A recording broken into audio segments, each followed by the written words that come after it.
A story about resistance. Steven Pressfield describes resistance as the force that shows up right before you do the thing that actually matters. Not when you're wasting time and doom scrolling, but when you're about to make a big change and do a leap in your life. Most people, they're going to call this procrastination, the resistance, but it's not. It's actually an identity conflict.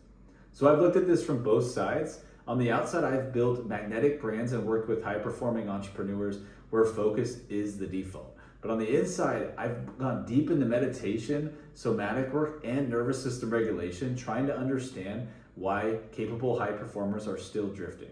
And I've rebuilt my identity from the rock bottom. But none of that external stuff worked until I had to figure out who I was within without the labels. So when I talk about locking in, I'm not talking about just motivation. I'm talking about actual alignment.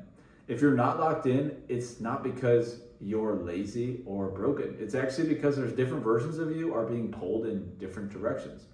One part wants growth, one part wants comfort, and one part is still living in that old identity.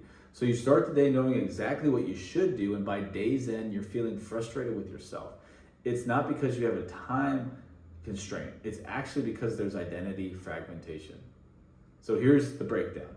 Your attention actually follows your identity. Your identity architecture is the lead for your attention. So when that identity is really crystal clear, your focus becomes easier, a little bit more effortless. But when the identity is fractured, focus is going to be leaking, and no matter how hard you try. That's why productivity systems sometimes fail. You cannot force the right behavior when the person behind the behavior isn't stable yet. Lock-in actually is going to happen when who you are, what you value, and what you're building are no longer going to be in conflict. When that happens, resistance goes away. Not because you've beat it for forever, but because in this very moment, it has nothing to latch onto. So if this landed, don't scroll yet. Just sit with this for a moment.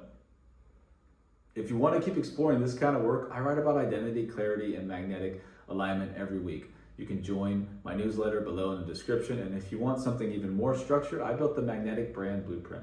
It's a free tool to help you see where your identity and attention are out of alignment and what to stabilize first. I've also linked that below.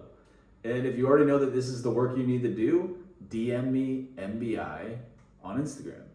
I'll show you how we work through this together.